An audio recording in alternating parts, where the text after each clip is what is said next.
कल्याण डोंबिवली महानगरपालिकेत महिला व बालकल्याण सभापतींना अद्याप मूलभूत सुविधा न मिळाल्याने प्रशासनावर टीकेची झोड उठू लागली आहे। उपमहापौर राहुल दामले यांनी आज मुद्द्यावरून महानगरपालिका सचिव किशोर शेळके यांना जाब विचारत तीव्र नाराजी व्यक्त केली आहे। महिला व बाल कल्याण सभापती पद हे महत्त्वाचं मानलं जात असतानाही संबंधित प्रतिनिधींना सुरक्षा रक्षक आणि अधिकृत वाहनाची सुविधा अद्याप देण्यात आलेली नाहीये। त्यामुळे त्यांच्या कामकाजात अडथळे निर्माण होत असल्याची माहिती समोर आली आहे। यावर संतप्त प्रतिक्रिया देताना राहुल दामले यांनी प्रशासनाच्या कार्यपद्धतीवर प्रश्नचिन्ह उपस्थित केले। महत्त्वाच्या पदावरील लोकप्रतिनिधींनाच आवश्यक सुविधा मिळत नसतील तर प्रशासन नेमकं काम कसं करतंय असा सवाल त्यांनी यावेळी उपस्थित केलाय। तसेच सभापतींना तातडीने सुरक्षा रक्षक व वाहन उपलब्ध करून देण्याची मागणी करत प्रशासनाने या प्रकरणी तात्काळ निर्णय घ्यावा असंही त्यांनी स्पष्ट केलंय।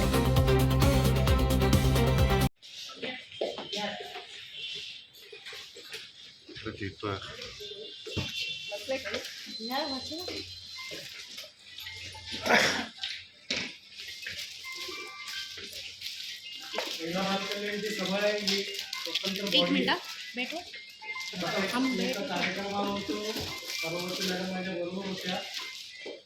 आज किती दिवस झाले निवडून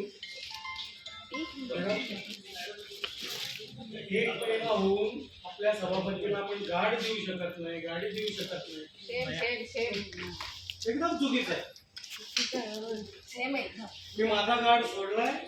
मी सांगतो ना त्यांना खाजगी गाडी वापरायची त्यांनी अर्ज केलेला आहे। गाड पण खाजगी नाही मी सांगतो सर आतापर्यंतच्या एकही महिला सभापतींना आतापर्यंत आपण बॉडीगार्ड दिलेली नाही।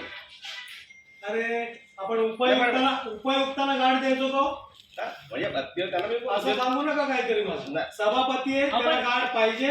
मी पुढे 15 मिनिटात मला बॉडीगार्ड पहिले उपायुक्ताला कुठल्या गाड असायचा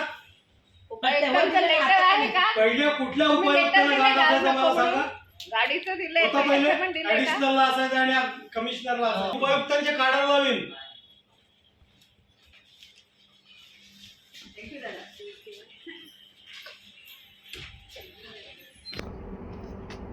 अशोक कांबळे, जनशक्ती, कल्याण।